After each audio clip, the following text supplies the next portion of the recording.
Bonjour. Lors de mes recherches sur le site eBay afin de trouver de petites pépites cachées à vous présenter sur la chaîne YouTube, je suis tombé sur quelques annonces proposant le Power Glove, la manette insolite pour la Nintendo NES, une manette en forme de gant qui a fait assez parler d'elle à l'époque et qui est assez recherchée par les puristes de cette console. Et pourquoi pas acheter celle-ci dans le but de vous la présenter. Petit problème, elle coûte un bras. Et c'est alors que je me suis souvenu d'un achat similaire fait en 2018 pour une manette similaire. Il fallait juste que je recherche celle-ci dans les moindres recoins de chez moi. Oh mais regardez-moi ce bordel, faut sérieusement que je fasse un rangement dans ce capharnaüm, je me retrouve plus. Ah bah tiens regardez, la MO5 que j'avais trouvée l'année dernière que j'ai toujours pas testé. Ah bah ça, toi je te garde de côté. Je suis presque sûr que ce... Ah bah le voilà. Il doit avoir une notice. Ah cool. Je l'ai retrouvé aussi. Et oui, il n'y avait pas que sur la console NES qu'on pouvait retrouver des manettes gants. Et je suis presque sûr qu'on peut retrouver ce type de manette sur encore d'autres consoles. Des consoles Sega peut-être, ou des consoles de chez Atari ou de chez Microsoft. Nous allons regarder en détail ce joyeux bordel, voir si ça fonctionne correctement et si ça vaut le coup par rapport à son prix actuel qui est aux alentours des 30 €. Je me souviens que j'avais fait cet achat vraiment par hasard, parce que c'est une manette insolite et que ça peut être drôle à tester en vidéo. Fort heureusement, lors de mon achat, j'ai pu récupérer avec la manette la notice, qui est un élément indispensable, puisque je n'ai trouvé que très peu d'informations concernant cette manette gant. C'est un truc qui n'a pas été grandement diffusé, c'est limite passé inaperçu, et pour la trouver en boîte, je vous cache pas que ça risque d'être le gros bordel. Mais mon but n'était pas de l'acheter complet en boîte, juste tester le truc et j'espère que cela fonctionne. Sachant que j'ai acheté ça l'année dernière, en termes de garantie eBay, c'est à l'eau si cela ne fonctionne pas. Nous pouvons déjà constater que c'est une manette gant pour la PlayStation. On peut reconnaître d'office les boutons de la manette ainsi que les 4 boutons du dessus de la manette qui se trouvent sur le côté.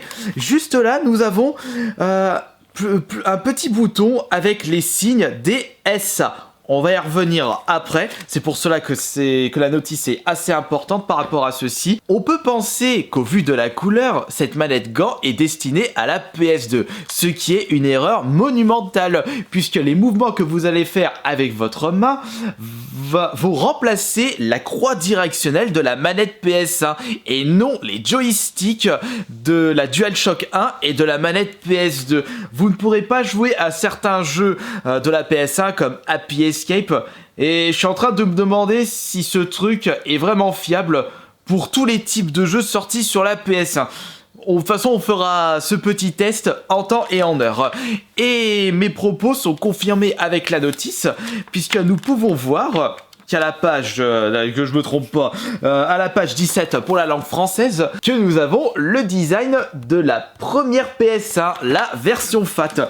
Il faut voir aussi si cette manette est compatible avec la PS1. Je me souviens qu'un de mes multitapes passait sur la première version de la PS1, mais pas sur la PS1. De toute façon, j'ai prévu le coup. Si on nous met le design de la PS1 FAT, autant utiliser une PS1 FAT pour le test de ce truc qui ressemble vraiment à rien. Et heureusement que j'avais pu récupérer la notice avec mon achat, car les touches à l'arrière du gant, les sigles DSA, signifient des manips différentes. Le D représente un type de contrôle similaire avec la manette PS1. Personnellement, ça me dit pas grand chose. La lettre S, c'est pour simuler le contrôle directionnel analogique dans tous les jeux supportés par la manette. Ouais bah, là aussi ça me dit pas grand chose.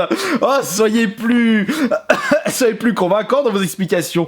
Tuyaux sur les écrans de configuration dans certains jeux numériques, les dépassements des personnages, blablabla, ouais.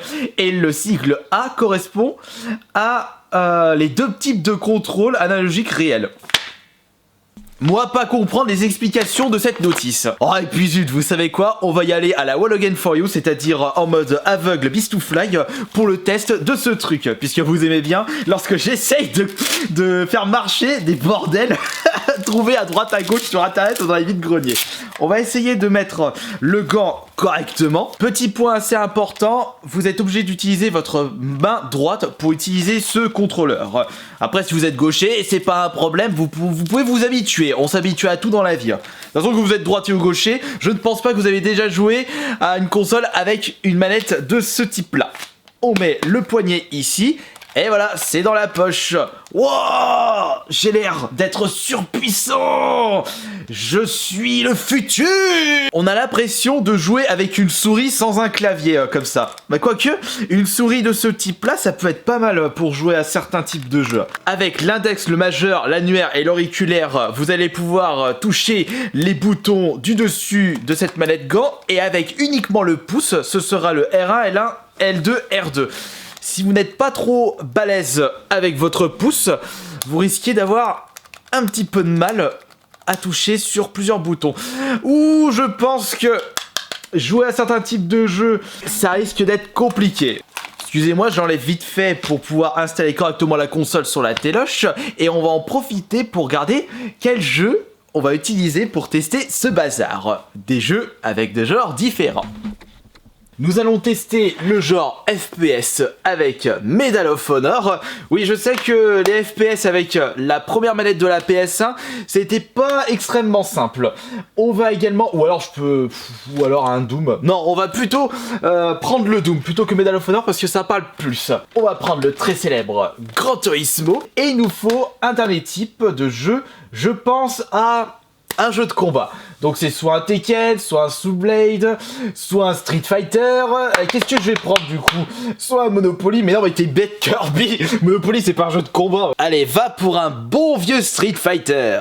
Ça risque d'être assez épique ce test.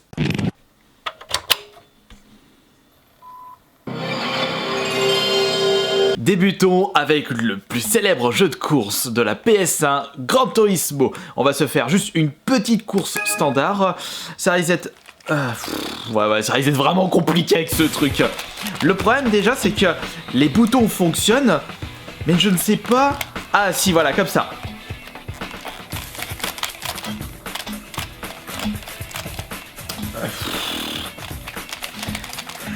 Non, déjà ça me gave là.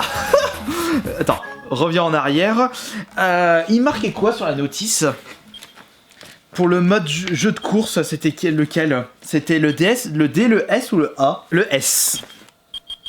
Voilà.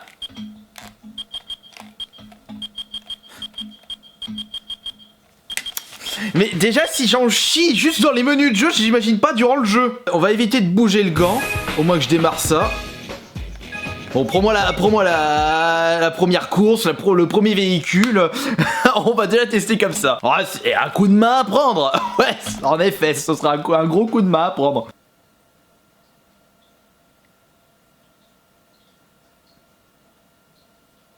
Bon, le jeu, il a planté ou quoi? Pas souvenir que c'était aussi long les temps de chargement.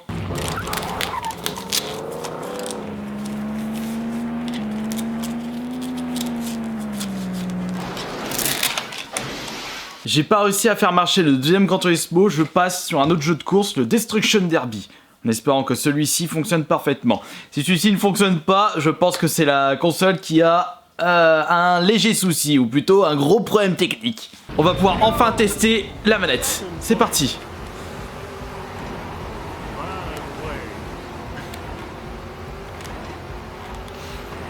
Bon, je conduis comme un sac à patates, comme si j'avais jamais passé le permis de conduire de ma vie.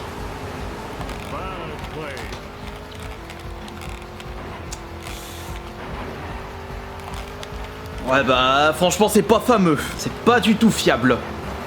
Quand vous allez vers le bas, ça tourne à gauche, et en haut, ça tourne à droite. Le problème c'est que pour aller en bas, ça va, c'est pas un souci, mais vous êtes obligé de tordre le poignet pour aller vers le haut. Et déjà de ce fait, ça pète les burnes. On va direct changer de genre de jeu et on va tester le jeu de combat.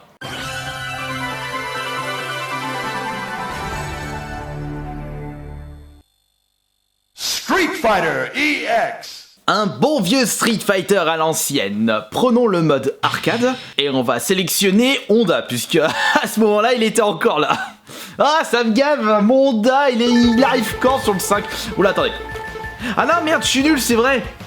Même dans celui-ci, il y est pas Honda. Bon, tant pis, allez, je prends l'autre personnage que je prends, et au moins je suis sûr qu'il est tout le temps, c'est Ken. Non mais je me rends compte que même dans les menus de jeu, oh, vous savez quoi, ça commence vraiment à me gaver. On va laisser tomber le 3e jeu parce que je pense que sur un FPS, la manette gant, ça risque d'être une catastrophe. Ah oui, zut, faut que je me mette en D, en S, attends, je vais me mettre en D. Ok. Bon, encore une fois, on a le problème de craquage de poignet pour aller en avant. Je sais pas si j'ai une meilleure solution là.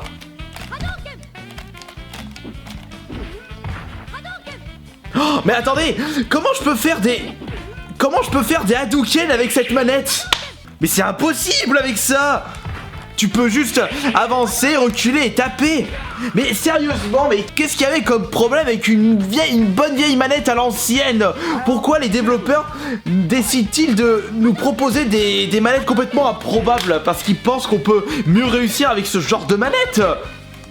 Non mais regardez-moi ce carnage, je peux même pas sauter correctement avec ça. Oh, comme ça me saoule.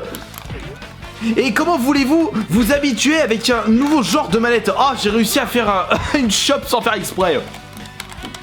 Comment voulez-vous que l'on prenne du plaisir avec ça le temps qu'on s'adapte à ceci? Et je suis sûr qu'au moment où on arrive à s'adapter, on se rend compte de la supercherie de ce genre de manette et on revient vite avec les modèles de base. Une bonne manette, surtout que lorsque les développeurs de jeux de combat, de jeux de course développent leur jeu, ne se base pas sur une manette gant de ce style là mais sur une manette à l'ancienne. C'est impossible de faire quoi que ce soit avec ça. Et encore une fois, c'est un achat jeté par les fenêtres.